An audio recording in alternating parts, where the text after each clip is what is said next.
हमें पढ़ना है अब इलेक्ट्रोमैग्नेटिक वेव स्पेक्ट्रम।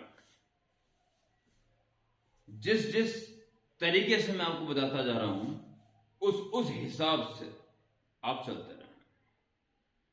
ध्यान करना, जब आप रेगुलर पढ़ रहे थे तो अल्टरनेटिंग करंट के बाद ईएम वेव चैप्टर था, और मैंने आपसे ये कहा था कि ये एसी के तुरंत बाद किसी भी हालत में नहीं हो सकता। याद है आप बच्चों को?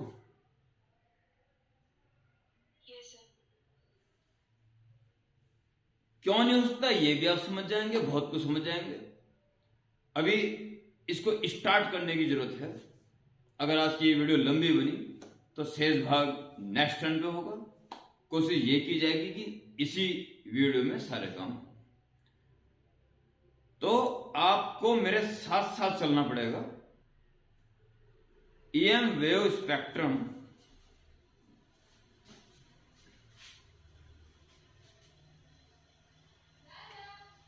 ईएम यानी इलेक्ट्रोमैग्नेटिक वेव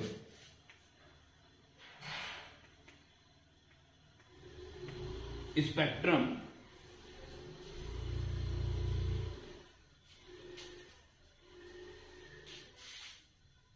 तमाम इलेक्ट्रोमैग्नेटिक वेव्स का मैं आज आपको एक ऐसा ग्राफ बना के दिखा रहा हूं जिससे वेवलेंथ रेंज आपके काबू में आ जाएंगे।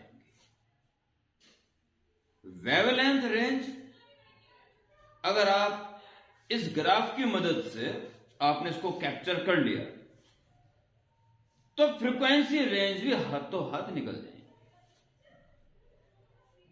और फिर इन इलेक्ट्रोमैग्नेटिक वेव्स का प्रोडक्शन, प्रॉपर्टीज और यूजेस के बारे में बात रह जाएंगी। इसका वक्त आज मिल गया तो आज इसको खत्म करेंगे, अदरवाइज शेष भाग कल होगा। पर चाहे एक दिन में हो चाहे 2 दिन में हो, होगा बेहतर, होगा सर्वोत्तम। अब जो मैं यहां बना रहा हूं आपको पूरा मौका भी दूंगा, क्योंकि आपको लाइव क्लास में ही इसको अपडेट करना है।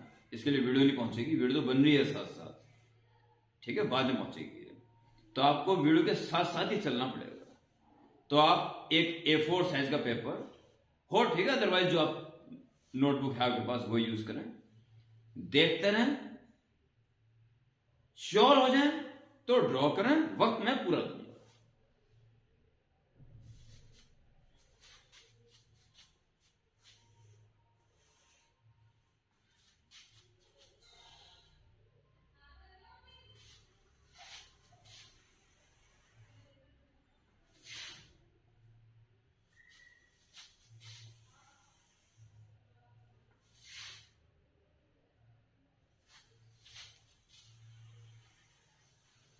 पहले ही बताओ इस सिलेबस में है भी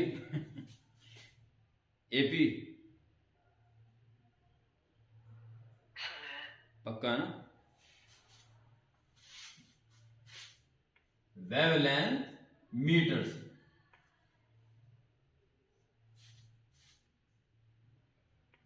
10⁻14 मीटर से शुरुआत करेंगे और 100 मीन्स 10⁻2 बढ़ाते रहे।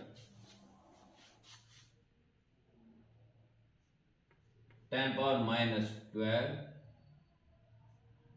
10⁻10, 10⁻8, 10⁻6,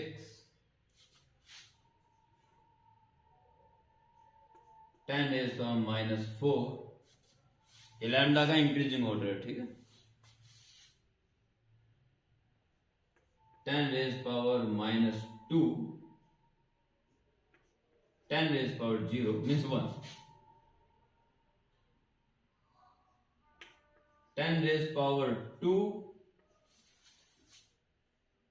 10⁻4,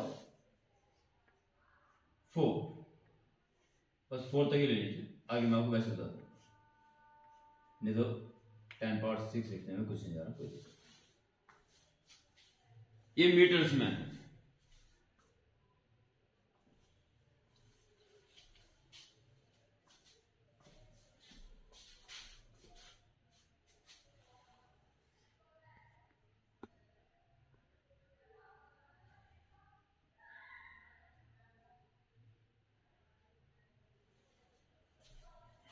ये मीटर्स में। मैंने आपको कई कई बार बीच में बताया कि आपको विजिबल रेज जो आपको दिखाई देती हैं उसकी वेवलेंथ किसके बीच में होती है, कई कई बार आपको याद करवाया 11 से लेकर अब तक। विबग्योर ये विजिबल लाइट होती है, वायलेट से लेकर रेड तक। इनकी वेवलेंथ मैंने आपको याद करवा रखी है। इनकी वेवलेंथ कहां से कहां तक होती है? 4000 से 8000। वेरी गुड, वेरी गुड, कई कई बार याद कराइए। ध्यान रखें सारे बच्चे इस बात का, जो विजिबल रेज हैं विबग्योर ये 4000 एंगस्ट्रॉम से लेकर 8000 एंगस्ट्रॉम तक होती है मोटे मोटे तौर पर। देखो 4000 एंगस्ट्रॉम का मतलब इंटू 10⁻⁻10 कर दो, मीटर बन जाएगी, क्योंकि मीटर में है ना। ये 30 हटा दो, यहां पे +3 कर दो तो -7 हो जाएगा। 4 इंटू 10⁻⁻7 से लेके 8000 का क्या हो जाएगा? 8 इंटू, ये देख लो यहां पे कहां पड़ेगा 10⁻⁻7। देखो इनके बीच के मार्क लगा दो जो अंडरस्टूड है कि क्या होंगे।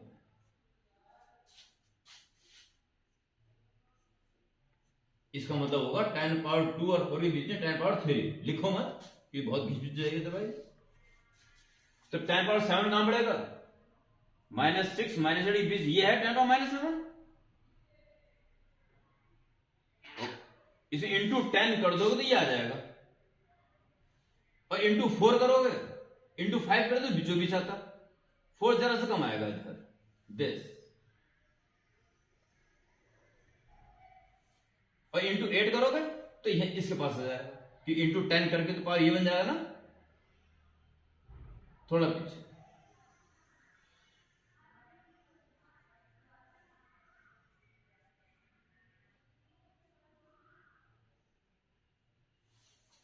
इतने लंबे चौड़े इलेक्ट्रोमैग्नेटिक वेव्स में मात्र इतना सा पोर्शन है जो हम देख पाते हैं, बाकी हम देख नहीं पाते, इनविजिबल है सब कुछ। आपने 5 सीरीज पढ़ी थी, Lyman, Balmer, Paschen, Brackett and Pfund. इसमें बामर ने उन फोटॉन्स का अध्ययन किया था जो इसमें पढ़ रहे थे, लाइमन ने जो इसमें पढ़ रहे थे, और पास्टन, ब्रैकेट, फुंड ने जो इनमें पढ़ रहे थे। इसका बाकी लार्ज एरिया इनविजिबल है, जो हम देख पाते हैं बहुत छोटा सा एरिया है। ओके, अब आप इसी रेफरेंस में बड़े आराम के साथ इसको ड्रॉ कर लें, क्योंकि बाद में बन पाएगा। फिर इसको ड्रॉ करना, आराम से ड्रॉ करना। इसको कर रहे हैं सब बच्चे? स्टार्ट करो, जल्दी करो, साथ साथ करो।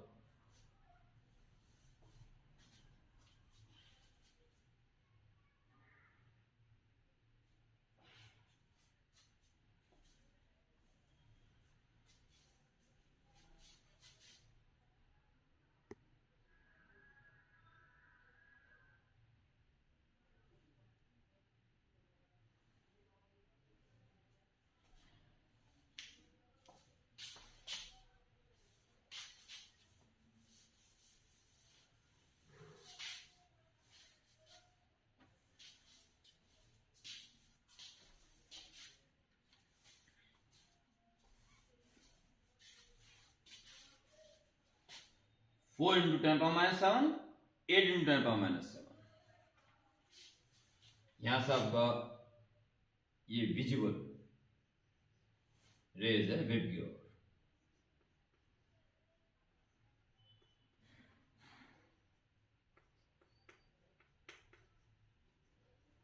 विजिबल रेज कह दो, वेव्स कह दो, विजिबल रेज, विजिबल पार्ट भी कह सकते हो।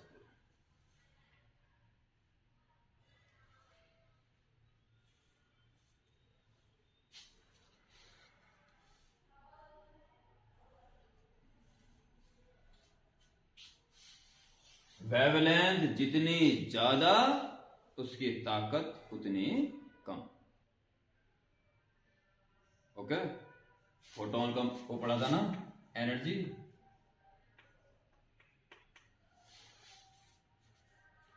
फोटोन की एनर्जी पढ़ी थी, एच न्यू।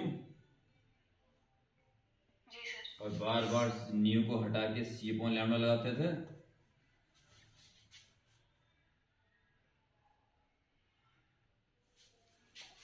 Yes sir. नजर आ रहा है? तो अगर आप चाहते हो बहुत हाई एनर्जी का हो तो उसकी वेवलेंथ क्या होनी चाहिए? बहुत कम। तो वेवलेंथ जितनी कम, एनर्जी, ताकत, इंटेंसिटी उतनी ज्यादा, हार्मफुल उतनी ज्यादा। तो सबसे ज्यादा हार्मफुल कौन सी आएगी, मतलब कहां पे आएगी? इधर आएगी कि उधर आएगी? लेफ्ट की राइट? लेफ्ट। लेफ्ट, बिल्कुल सही। ये जो बातें बोल रहा हूं ये फोटोइलेक्ट्रिक इफेक्ट, फोटोइलेक्ट्रिक इफेक्ट पढ़ चुके थे आप यहां पे? यस सर जी। वेव नेचर का फेलियर, आइंस्टीन का एक्सपेरिमेंट से हुआ था ना, ये छूट गया? हुआ था सर। हो गया था। कैसा लगा चैप्टर? अच्छा लगा था? Yes sir. पांचों नियम याद हैं? जी सर। जी सर।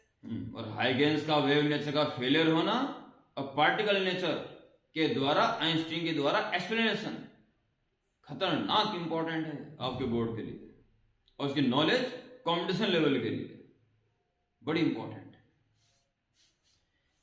इतना पार्ट सब बच्चों ने बना लिया? Yes sir. ठीक। Yes sir. अब एक के स्टेप यहां देखते रहें।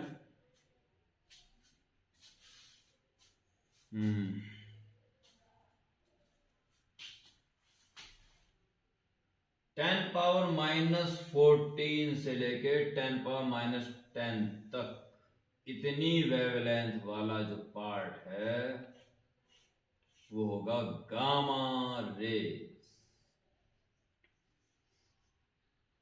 सबसे हार्मफुल, सबसे खतरनाक,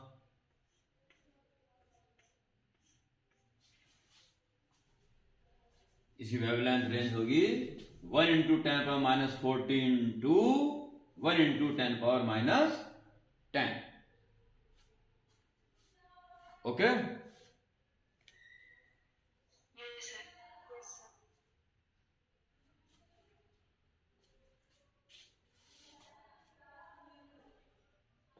इससे कम हार्मफुल एक्स रे, थोड़ा पीछे स्टार्ट करो, ओवरलैपिंग जरा से, इस कारण से डबल लाइन की गई है, ठीक है? और 10⁻⁻⁰ से जरा सा आगे करो, 3 × ये बड़ा सोच समझ के ग्राफ बनाया जा रहा है, क्योंकि वेरिएबिलिटी जो रहती है उसमें कम ज्यादा होते रहते हैं। पर ये आपके लिए इतना शानदार ग्राफ मैं बना के दे रहा हूं क्योंकि जब आप C/λ करोगे न्यू की जगह, तो C तो कांस्टेंट होता है ना, और C होता है 3 × 10⁸। तो ऐसी वैल्यू रखो ताकि गुणा भाग आसानी से हो जाए और वेवलेंथ फ्रीक्वेंसी रेंज आराम से निकाल सको। इससे मेरी आप कम मेहनत मत समझना, जो आपके सामने ऐसे आ रहा, बस ऐसे नहीं आ रहा, ये हाथ जोड़ के उसको एक्सेप्ट करो।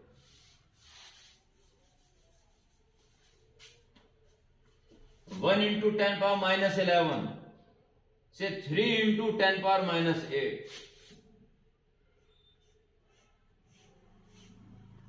X raise.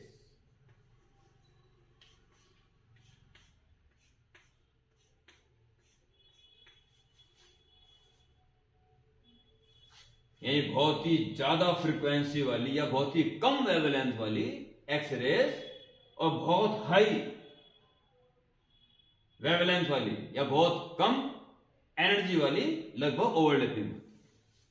अगर बहुत ज्यादा एनर्जी वाली एक्स रे ले लें बहुत ज्यादा एनर्जी वाली, तो एक तरह से आप गामा रेज में एंट्री कर लोगे। There are some overlapping part. Okay, draw करो साथ साथ।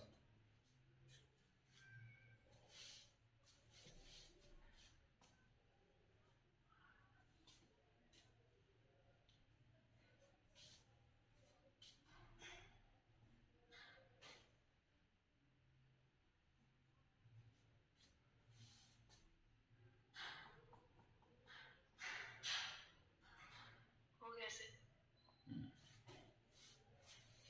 1 इंटू 10⁻⁻8 से लेके ये डिजिट आपको बखूबी याद रहेगा। 4 इंटू 10⁻7 टू 8 इंटू 10⁻7। नहीं याद रहा तो 4000 से 8000 तो मोटा जरूर याद रहेगा। तो 10 पावर में बड़े आराम से कन्वर्ट कर लोगे इन मीटर्स में। It is ultraviolet raise.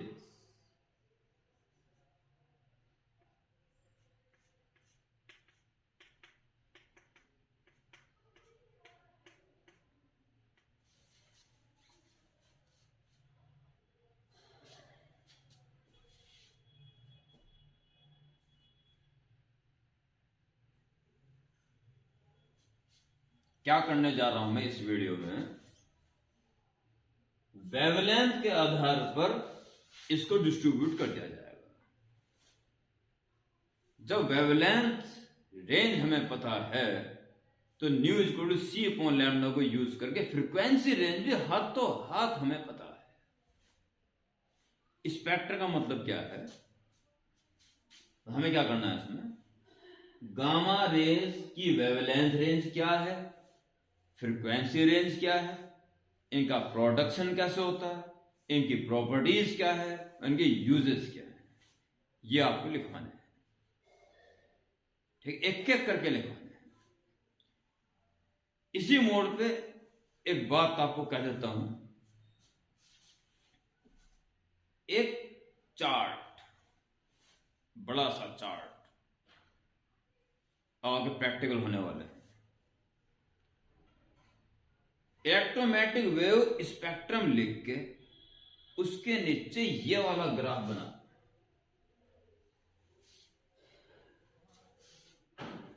और उसके नीचे एक क्लाउड टाइप की शेप देके एक क्लाउड बनाया, ऊपर लिख दिया गामा रेज,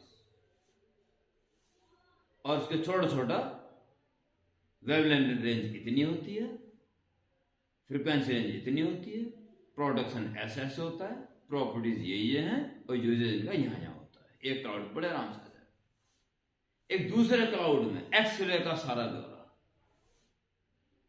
तो ऊपर ये बन जाएगा। हर एक छोटे छोटे क्लाउड्स में हर रेज और हर वेव का एक्सप्लेनेशन लिख दिया जाएगा सुंदर। क्लाउड बनाओगे तो झरने, चील, कौवे उड़ते बन जाएंगे, पेड़ पौधे बन जाएंगे, और एक बहुत बढ़िया लुक इलेक्ट्रोमैग्नेटिक वेव स्पेक्ट्रम की आप चार्ट में देके अपने एग्जामिनर के सामने प्रस्तुत कर सकते हो। अगर उन्होंने इस संबंध में कुछ पूछ लिया तो मुझे पूर्ण आशा है कि आप उसका एक एक आंसर बखूबी विद स्माइल के साथ देने में सक्षम हो चुके। तब तक तो you can make the chart about it. चलिए, इसके बाद आपका विजुअल पार्ट स्टार्ट हो जाता है। ठीक है, यहां इसमें वीडियो में आ रहा सब कुछ ठीक ठाक, सही आ रहा है।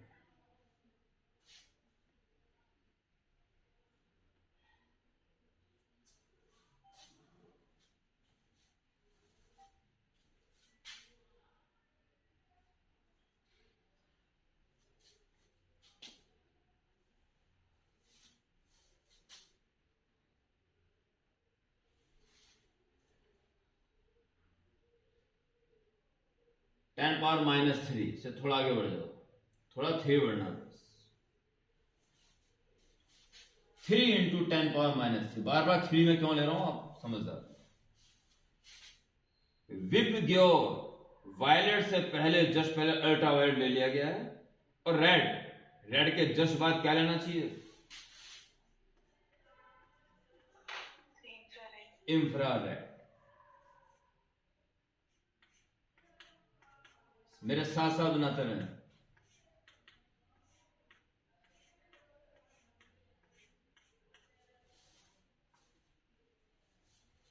Eight into 10⁻⁻7 to 3 into 10⁻⁻3। It's okay.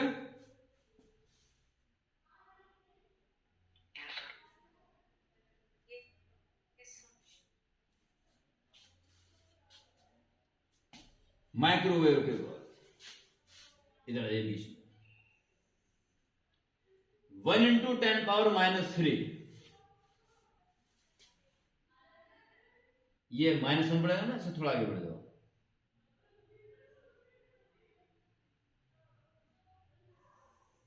This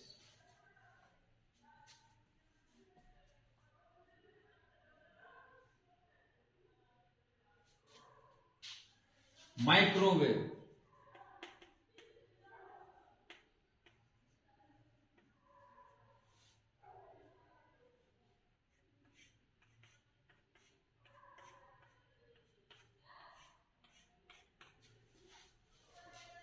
one into 10⁻⁻3 to 3 into 10⁻⁻1। Okay, microwave.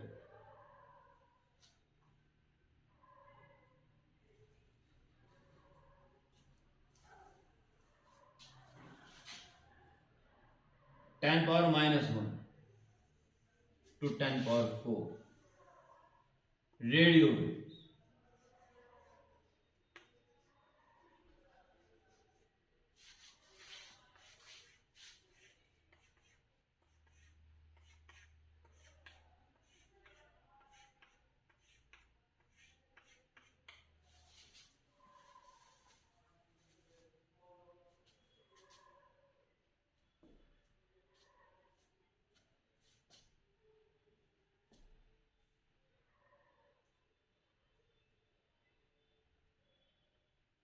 Okay,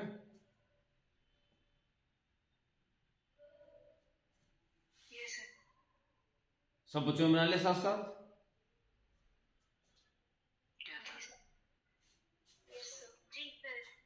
Sir. मैं एक बार बोल देता हूं, चाहो तो आप इन कॉर्नर पॉइंट पे, जैसे क्लीन है बिल्कुल, ये भी क्लीन है, ये भी क्लीन है, जो जरा सा आगे बढ़ रहा है वो मैं हमेशा केवल 3 बढ़ा रहा हूं।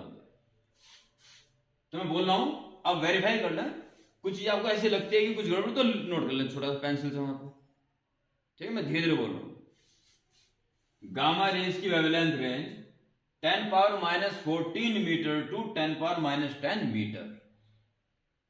एक्स रेज की 1 into 10⁻11 to 3 into 10⁸।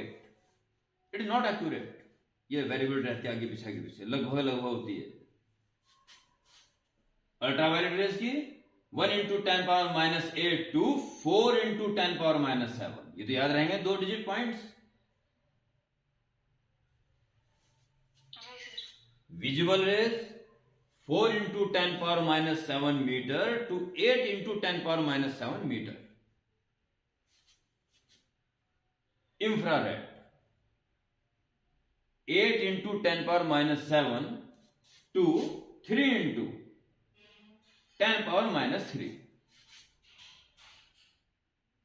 Microwave 1 into 10⁻⁻3 to 3 into 10⁻⁻1।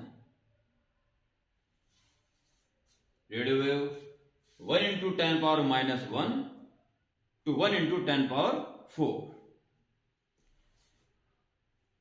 आगे लॉन्ग वेव होती है, लॉन्ग वेव, उसकी जरूरत नहीं है, आगे जाके होती है कुछ। लॉन्ग वेव कोई काम नहीं, बहुत ही बड़ी वेवलेंथ हो जाती है, उसका कोई यूज नहीं। बस रेडियो वेव तक आप ध्यान रखेंगे। इस ग्राफ की प्रैक्टिस करें। इस ग्राफ की प्रैक्टिस करोगे तो वेवलेंथ रेंज आपके हाथ में रहेगी। ठीक है, आज आप, अभी मैं थोड़ी कई बातें बतानी है इसी वीडियो में। आज आप क्या करेंगे, वेवलेंथ रेंज रफ नोटबुक में वेवलेंथ रेंज और फ्रीक्वेंसीज रेंज, इन 6 वेव्स के लिए, रेज एंड वेव्स के लिए तैयार कर लेंगे। कैसे करें मैं बताता हूं। जैसे गामा रेज के बारे में, वेवलेंथ रेंज 10⁻⁻14 टू 10⁻⁻10 मीटर है। ये तो आपको ग्राफ से देख के लिख सकते हो सारे बच्चे। Yes, sir. फ्रीक्वेंसी रेंज क्या हो जाएगी? न्यू होता है C/λ। ध्यान रखना, जब आप लैम्डा की कम वैल्यू रखोगे तो न्यू की ज्यादा वैल्यू आएगी, और जब ज्यादा रखोगे तो कम आएगी। तो पहले ज्यादा रखोगे ना, ताकि फ्रीक्वेंसी पहले कम से कम वैल्यू निकालो, कम से लेके इतनी ज्यादा तक हो सकती है। Yes, sir. तो ज्यादा ये रखिए पहले, ज्यादा वैल्यू, ज्यादा रखो तो कम आएगी। कितनी आएगी? C की वैल्यू है 3 × 10⁻8। तो अगर लैम्डा की वैल्यू 10⁻−10 रखते हो तो पड़ जाएगी +10, और 8 पहले से ही है।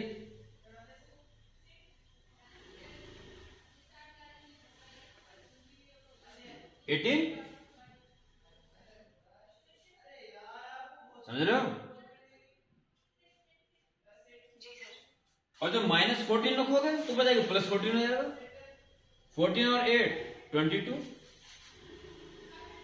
3 × 10⁻22 हर्ट्ज।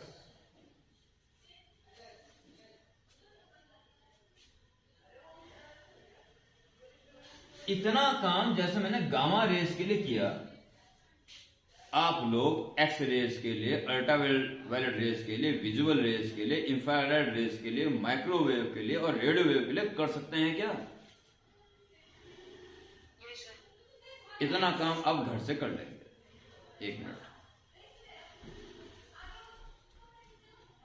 भाई, तुम पागल हो जाओ, क्या चल रही ऊपर?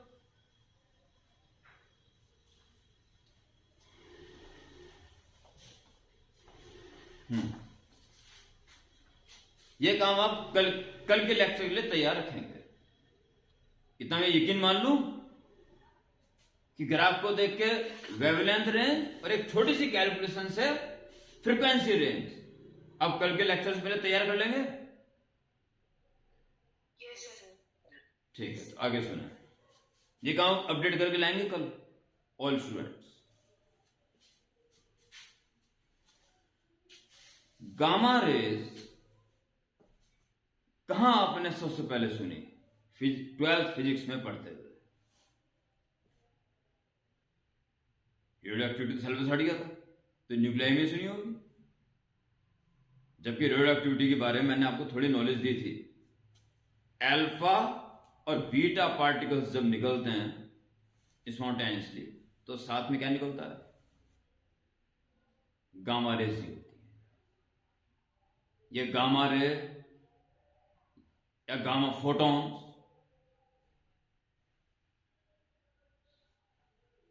बहुत ज्यादा ताकतवर, बहुत हाई एनर्जी वाले होते हैं। और गामा डी के बारे में मैंने कि बहुत बड़ा एग्जांपल दिया होगा, आपको पक्का दिया होगा कि मुकेश अंबानी का क्या, और बगल में था रामलाल का घर, तो मुकेश अंबानी अपने रेस्ट में है।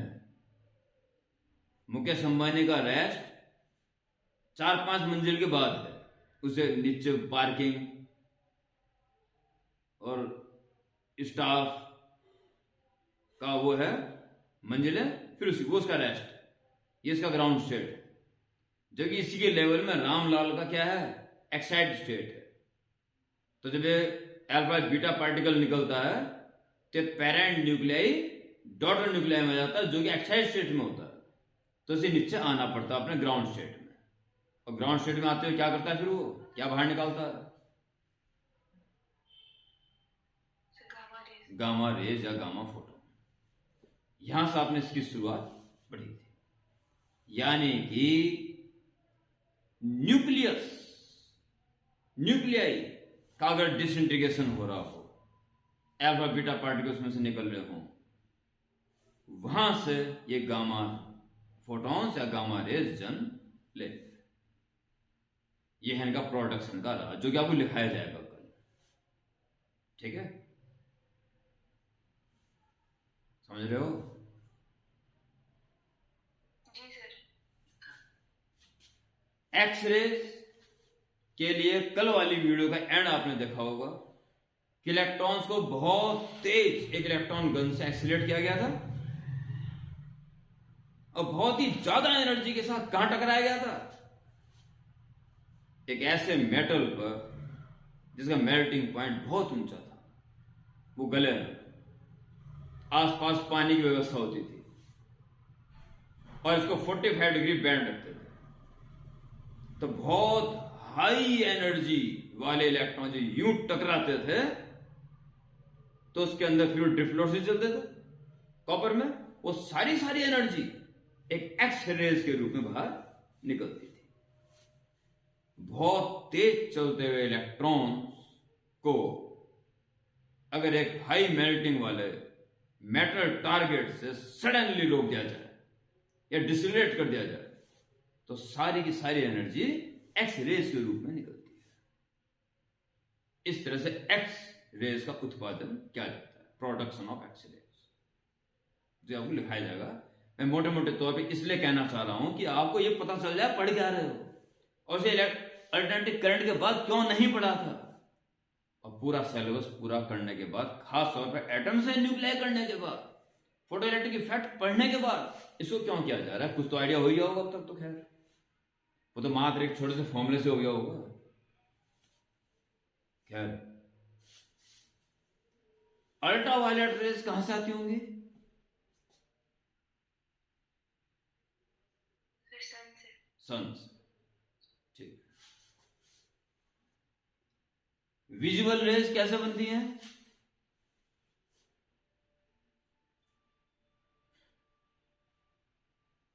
जो भी आसपास दिखता है। बनती कैसे है, आती कहां से? प्रोडक्शन। कोई भी एटम या मॉलिक्यूल अगर एक्साइटेड स्टेट में पहुंच जाए तो वहां वो 10⁻⁸ सेकंड तक ही ठहरता है, फिर उसे लोअर स्टेट में आना पड़ता है, तो वो एनर्जी बाहर निकालता है। यानी कि एटम्स या मॉलिक्यूल्स का किसी हायर एनर्जी लेवल से लोअर एनर्जी लेवल में जाने से विजुअल लाइट का उत्पादन होता है। उसका मतलब ये नहीं है कि सारे फोटोन विजुअल में पड़ेंगे, विजुअल पढ़ने वाले इलेक्ट्रॉन इससे निकलेंगे। अब इसी मोड में बताइए, क्या अल्टरनेटिंग करंट के बाद ये चैप्टर पढ़ाया जा सकता था? नहीं पढ़ाया जा सकता। मैं पढ़ाता, आप हाजी हाजी करते रहते, या बहुत फालतू बातें मुझे टाइम से पहले बतानी पड़ती, उसमें मजा ना आता पढ़ाई का। आज सब कुछ खुली किताब के आगे। अब फोटो इलेक्ट्रिक इफेक्ट के महान ज्ञाता भी हो चुके हैं इस वक्त, एटम न्यूक्लियर बहुत बेहतर पढ़ चुके हैं, 500 सीरीज के सारे राज आज आपको पता है, बस रिवाइज करने की देर है, मेंटेन करने की देर है बस। तो क्या है कि इस समय वक्त कितना हो रहा है बेटा, वक्त देख के बताओ कोई बच्चा। 9:50 हो रहा है, तो इसको रोक देने सही रहेगा, इसे रोक देने सही रहेगा। आप ये काम करेंगे फेयरली और रफ में वेवलेंथ रेंज और फ्रीक्वेंसी रेंज निकाल के तैयार कर लेंगे। और फिर एक काम शुरू कराता हूं।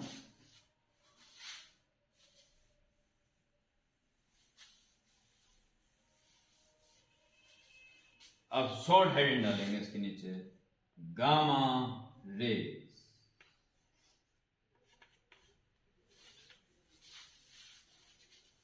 छह के लिए ऐसे काम करना है, गामा रेज। उसे ऐसे एक स्टार बना के लिखेंगे वेव लेंथ रेंज।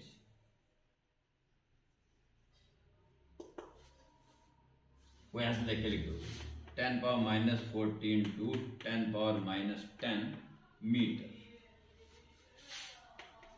दूसरा स्टार फ्रीक्वेंसी रेंज,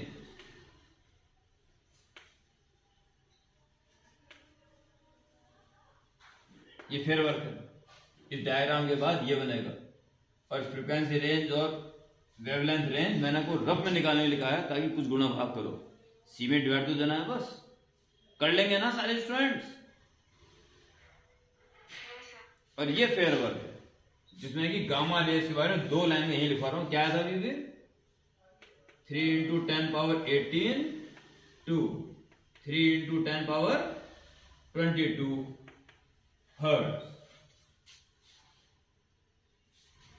तीसरा स्टार हैंड डाल देंगे प्रोडक्शन, जो कि मैं कल से लिखाना आपको शुरू कर दूंगा। मोटा मोटा आइडिया मैंने आपको दे दिया, ताकि कल सटाक से वीडियो भी खत्म हो जाएगी, जल्दी निपटेगा। ये फेयर वर्क है, ये फेयर वर्क है। तीसरे स्टार प्रॉपर्टीज केवल हेड डाल दी गई है बस। और रफ वर्क में आपको वेवलेंथ रेंज और फ्रीक्वेंसी रेंज निकाल के तैयार कर लेनी है कल के लेक्चर से पहले, परसों के लेक्चर से पहले। कल संडे है। समझ चुके हैं मेरी बात को? इतना काम आज आप निश्चित रूप से करना है, ठीक है? कुछ क्वेश्चन पूछना है किसी बच्चों कोई क्वेरी अभी तक आई हो?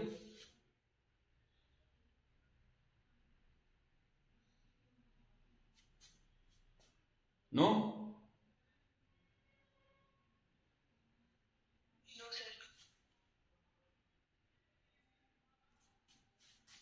मिस मनस्वी बेटा, तेरे समझ में आया सब कुछ? आज की सारी बातें, क्या क्या मैंने करने के लिए कहा है, क्या क्या हो चुका है? Yes sir. कोई query? No sir. Miss Om Prabha Sahu, आपको कोई दिक्कत? No sir. Hitesh, next lecture से पहले आज का जो मैंने काम दिया अपडेट करके तैयार हो जाएंगे नेक्स्ट लेक्चर से पहले पहले। Yes sir. Mister Ashutosh, yes sir, कर लेंगे सर। ओके। मिस त्रिपाठी, जी sir. Miss Kohli, yes sir. Mister AP, yes sir. Swadhin Nayak, yes sir, हो जाएगा। शीतल रावत, जी सर, हो जाएगा। ठीक है जी। तो इतना काम सारे बच्चे अपडेट करके परसों नेक्स्ट लेक्चर के लिए तैयार रहें, इतना काम अपडेट रखें। अब मेरा काम रहेगा नेक्स्ट लेक्चर में इन सब के लिए प्रोडक्शन, इन सब की प्रॉपर्टीज और इन सब के यूजेस बताना, जिसमें कि गामा रेज स्टार्ट हो चुका है। फेयर वर्क में वेवलेंथ रेंज, फ्रीक्वेंसी रेंज लिखी जा चुकी है, प्रोडक्शन लिखाना बाकी है। फिर प्रॉपर्टीज लिखूंगा, यूजेस लिखूंगा, तो गामा रे का काम खत्म हो जाएगा। इसी तरह से एक्स रे, यूवी रेज सब के बारे में लिखाया जाएगा और इस चैप्टर को समाप्त कर दिया जाएगा। It's okay? Yes sir. ठीक है, गुड नाइट। अब एक एक बच्चे लीव करना शुरू करते हैं। Thank you sir. प्रणाम sir. Thank you sir. Okay, thank you sir. Sir नमस्ते। नमस्ते।